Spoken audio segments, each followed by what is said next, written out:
Assalamualaikum dan salam sejahtera.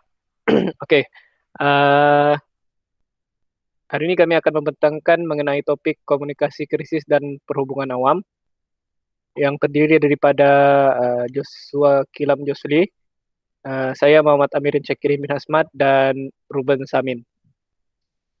Oke, ini merupakan senarai kandungan yang ada dalam kami punya pembentangan dari segi pengenalan, yaitu apa itu komunikasi dan krisis, definisi komunikasi krisis. Bagian satu yaitu fase dalam krisis, elemen utama perancangan komunikasi. Bagian dua adalah proses sebagai penyelesaian krisis komunikasi dan pendekatan strategik serta rumusan. Oke, bagi pengenalan dimulai oleh saudara Joshua dan seterusnya Ruben Samin dan akan dibentangkan yang terakhir oleh saya sendiri.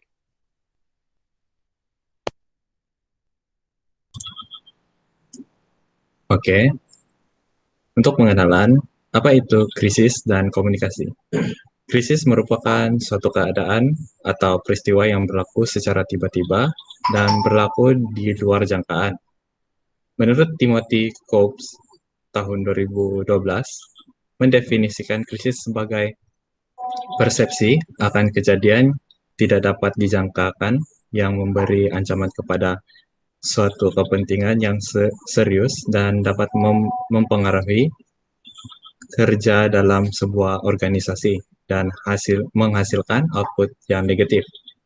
Krisis ini adalah suatu keadaan yang tidak stabil di mana perusahaan harus mengambil tindakan dan keputusan secara tepat dan cepat.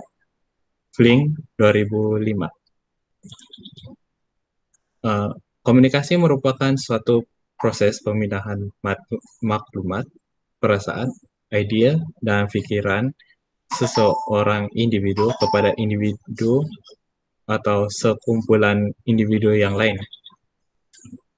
Komunikasi krisis ini merupakan satu kaidah di mana organisasi dan juga individu yang terlibat dalam suatu peristiwa yang menjadi gangguan untuk memperoleh maklumat daripada kejadian tersebut. Merancang komunikasi krisis yang menetapkan rangka kerja bagi menyebarkan maklumat kepada mana-mana pihak yang dipengaruhi dengan situasi yang dihadapi. Seterusnya, fase dalam krisis. Uh, Terdapat 4 fase yang berlaku dalam krisis ini, antaranya adalah fase pemulihan, fase penyelenggaraan, fase resolusi, dan fase penilaian. Pada fase pemulihan, organisasi mulai mengalami suatu krisis yang boleh menyebabkan kejatuhan reputasi dan mendatangkan kesan negatif pada organisasi tersebut. Oleh itu, organisasi perlu melakukan suatu tindakan dengan bermula komunikasi. Komunikasi ini bertujuan untuk mendapatkan informasi yang terdapat dalam jangka masa yang pendek. Seterusnya adalah fase penyelenggaraan. Dalam fase ini, organisasi perlu mendapatkan maklum balas daripada mana-mana pihak yang terjejas dengan krisis yang berlaku dan membolehkan organisasi mencari jalan penyelesaian dan bertindak terhadap situasi yang dihadapi. Untuk mendapatkan informasi ini, pihak organisasi perlu menggunakan hub komunikasi. Fase resolusi. Apabila tahap penyelesaian krisis dicapai dan keadaan kembali pulih, akan tetapi komunikasi harus dilakukan secara berterusan bagi melakukan pemantauan dapat dilaksanakan. Organisasi perlu memberikan informasi dengan lebih jelas bagaimana organisasi ini menyelesaikan masalah kepada pihak luar dan juga pihak dalam. Dan fase terakhir yaitu fase penilaian. Untuk fase penilaian, organisasi perlu melihat aspek-aspek penting bagi menambah baik cara pengurusan krisis tersebut. Dan juga dalam proses penilaian ini, komunikasi dua hal amat penting bagi mengumpul setiap informasi dan penting sebagai rujukan ataupun panduan bagi menghadapi krisis di masa akan datang.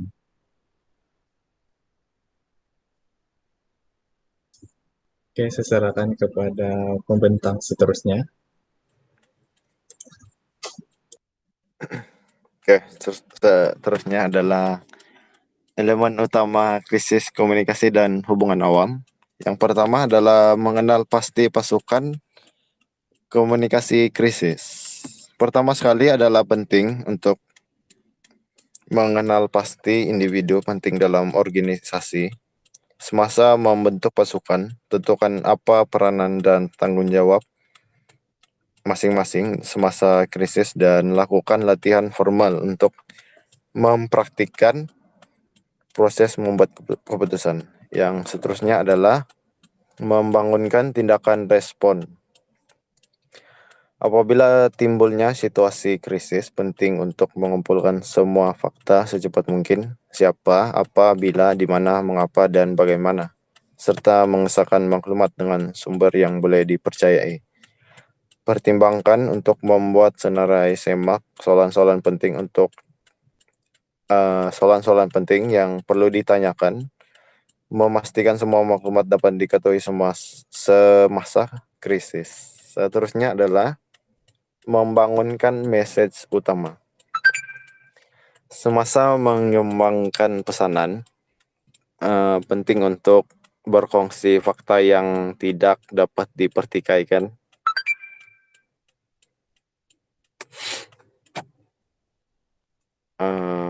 Penting untuk berkongsi fakta yang tidak dapat dipertikaikan dan bagaimana cara syarikat untuk sesuatu menangani masalah dengan latihan media yang tepat. Juru cakap harus mempunyai kemampuan untuk menyampaikan message utama ini dengan berkesan. Ini bagi menunjukkan dan membicarakan krisis dengan penuh perhatian dan menjawab soalan yang paling sukar. Seterusnya adalah memanfaatkan pelbagai saluran komunikasi, yaitu bergantung pada krisis dan organisasi. Saluran komunikasi perlu ditentukan, yaitu apa yang akan digunakan agar dapat berkomunikasi dengan tepat dan pantas dengan pihak berkepentingan. Seterusnya adalah proses menyelesaikan krisis komunikasi dan hubungan awam. Yang pertama adalah jangkaan krisis, yaitu langkah pertama adalah membuat persediaan, yaitu bersikap proaktif dan bersiap menghadapi krisis. Kumpulkan pasukan komunikasi krisis untuk sesi sumbang saran intensif mengenai semua kemungkinan krisis yang mungkin berlaku pada organisasi. Yang kedua adalah membuat rancangan dan uji, yaitu plan tindak balas krisis harus dirancang untuk sebuah organisasi dan harus merangkumi komponen komunikasi dalam krisis. Bagi memastikan message yang terkandung dalam rencana tindak balas krisis disampaikan dengan berkesan dan berwibawa, ia perlu diuji. Seterusnya adalah mengenali pasukan komunikasi krisis. Sepasukan kecil eksekutif kanan harus dikenal pasti yang berfungsi sebagai pasukan komunikasi krisis sesebuah organisasi. Pasukan ini harus mengatur proses komunikasi untuk sesebuah organisasi. Oke, next.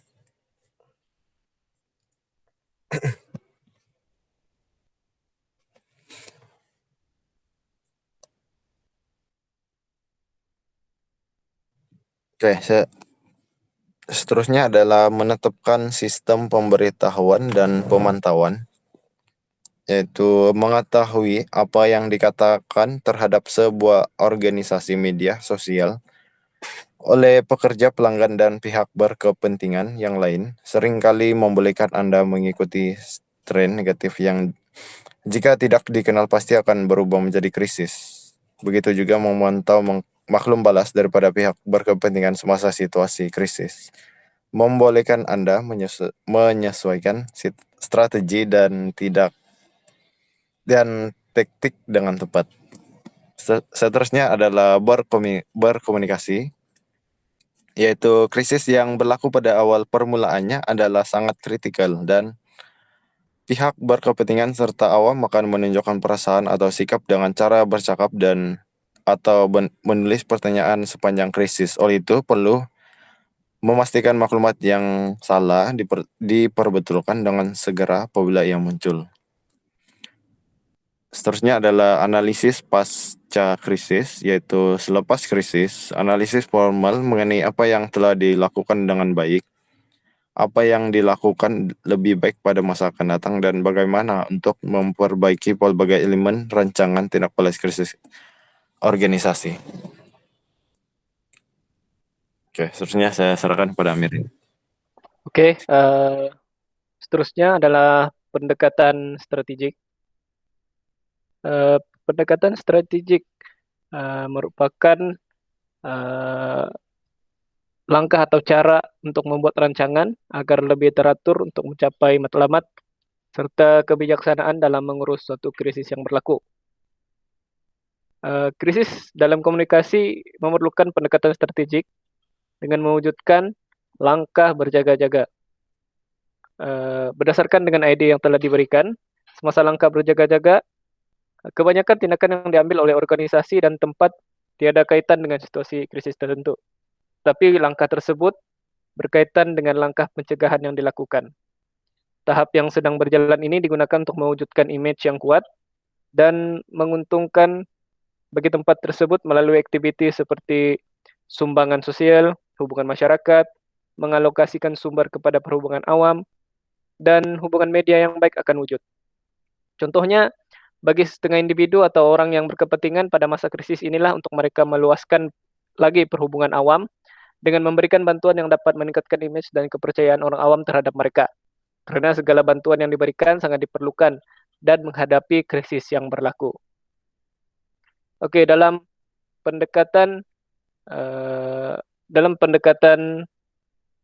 krisis komunikasi langkah berjaga-jaga ini, wujud dua teori yang digunakan dalam krisis yang berlaku.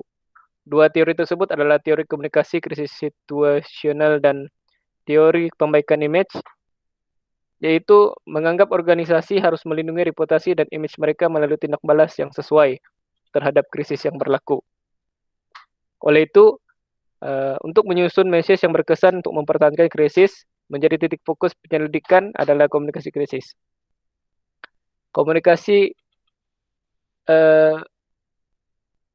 Teori ini diperkenalkan oleh William Benoit, yaitu teori pemulihan image, dan dia menggariskan strategi yang boleh digunakan untuk memulihkan image seseorang sekiranya peristiwa reputasi telah rosak. Teori pemulihan image ini dapat diterapkan sebagai pendekatan untuk memahami situasi krisis pribadi atau organisasi. Teori ini juga dapat diterapkan pada situasi krisis individu dan organisasi. Teori ini juga adalah komponen komunikasi krisis yang merupakan sub keistimewaan dalam perhubungan awam. Tujuannya adalah untuk melindungi individu, syarikat, organisasi yang menghadapi cabaran umum terhadap reputasinya. Untuk teori komunikasi krisis situasi atau situational, SCCT, telah dikemukakan oleh W. Timothy Combs yang merupakan dalam bidang komunikasi krisis. Ini merupakan pengurus krisis harus sesuai dengan tindak balas krisis yang strategik dengan tingkat tanggung jawab krisis dan reputasi ancaman yang ditimbulkan oleh krisis.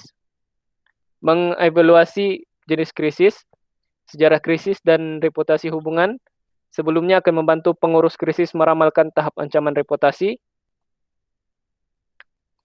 organisasi, dan bagaimana penerbitan organisasi itu akan merasa krisis dan mengaitkan tanggung jawab krisis.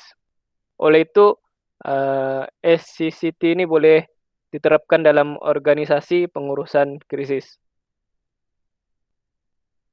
Oke, untuk pendekatan strategi yang seterusnya adalah perancangan dan pencegahan. Pada peringkat ini, pengurusan komunikasi krisis menetapkan matlamat utama adalah untuk mempersiapkan krisis masa depan yang bakal berlaku dan coba menghalang sebelum mereka keluar dari kawalan. Tugas utama dalam peringkat pencegahan perancangan ini adalah menyediakan plan pengurusan isu, yaitu pengurusan risiko, dan penciptaan strategik tindak balas komunikasi yang dikenal sebagai tindak balas kecemasan dan strategi tindakan. Dalam mempersiapkan krisis masa depan organisasi, mereka perlu peka terhadap keadaan semasa agar setiap organisasi dan sekeliling sentiasa peka terhadap persekitaran. Contohnya, dalam masa pandemik, pihak Majelis Keselamatan Negara dan Kementerian Kesehatan Malaysia sentiasa memberi peringatan kepada rakyat Malaysia untuk tidak leka terhadap penjagaan SOP.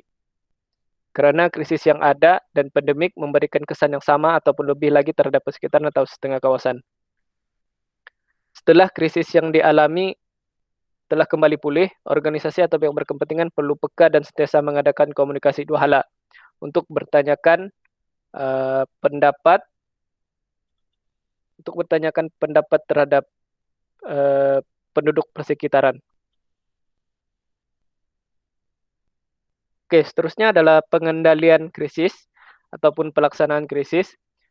Ini merupakan langkah yang sangat sukar dan rumit karena dia akan merangkumi mengurangkan skala dan mengakhirinya.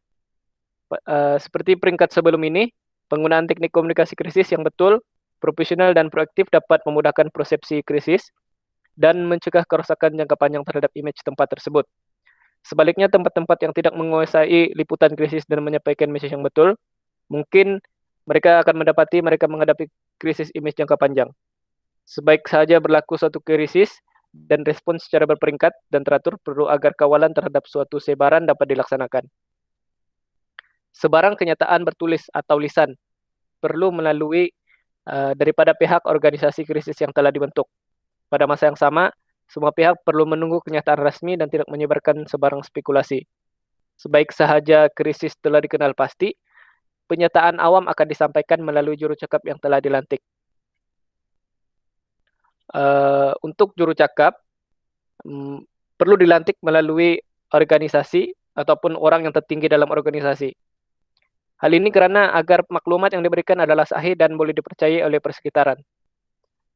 Komunikasi yang pantas perlu bagi mengawal sebarang spekulasi yang tidak diingini. Hal ini berkaitan dengan keperluan pihak media yang sentiasa menginginkan maklumat terkini dan pantas. Pihak media akan segera mengambil tahu sekiranya krisis melanda sebuah organisasi karena krisis merupakan berita yang sangat mempunyai nilai bagi pihak media. Oleh itu, kenyataan rasmi adalah cara yang terbaik sebagai usaha menyediakan kemudahan kepada pihak media untuk mengakses maklumat. Oke, seterusnya dan yang terakhir adalah krisis pasca. Dalam setiap krisis terdapat tahap pasca krisis yang berlangsung selama berbulan-bulan ataupun boleh berlaku bertahun-tahun setelah krisis fisikal. Dalam pasca ini, mengkaji dan membedah kejayaan dan kegagalan pasukan pengurusan untuk membuat perubahan yang diperlukan untuk organisasi, pekerja, amalan, atau prosedurnya. Menyediakan message krisis susulan sekiranya perlu, dan menyampaikan semua maklumat yang dijanjikan kepada pihak berkepentingan, sebaik sahaja maklumat tersebut diketahui agar komunikasi sentiasa berjalan. Melakukan analisis usaha pengurusan untuk pelajaran dan mengintegrasikan pelajaran tersebut ke dalam sistem pengurusan krisis organisasi. Dari perspektif pengurusan komunikasi krisis pula, peringkat ini juga digunakan untuk mempromosikan perhubungan awam, peiklanan dan pemasaran yang bertujuan untuk mengubah image tempat tersebut dan menarik perhatian pelancong, pelawat, dan pelabur akibat daripada krisis. Hal ini akan mengambil masa yang panjang tetapi mampu untuk dipulihkan. Oke, secara keseluruhannya dan rumusan. Krisis dalam komunikasi sangatlah penting bagi mengelakkan nama sebuah organisasi atau atlet dari tercemar. Pada masa kini tidak ada benda yang boleh dihalang dalam penyebaran maklumat palsu. Oleh itu, pengurus organisasi, jurulatih atau atlet maupun orang awam perlulah bijak mengatur dan menyelesaikan setiap masalah yang timbul. Hal ini juga menunjukkan kematangan dalam pengurusan bersama dalam organisasi yang dapat dijadikan contoh dengan organisasi lain. Komunikasi adalah perkara yang utama dan cara yang terbaik untuk menyelesaikan segala masalah dan krisis yang dihadapi. Sekiranya pengurus, jurulatih atau atlet atau organisasi berdiam diri atau menjauh daripada masalah, pastinya orang awam akan menganggap kesalahan itu benar. Hal ini menyebabkan reputasi dan image organisasi akan rusak. Tambahan lagi akan mempengaruhi terhadap kepercayaan dan orang yang berkepentingan terhadap organisasi tersebut. Pada masa inilah untuk sentiasa mengadakan komunikasi dua hala yang berkesan agar maklumat yang benar dan langkah dalam mengurus krisis dapat dilaksanakan dengan berkesan. Rasanya itu saja pembentangan kami untuk topik kami. Sekian dan terima kasih.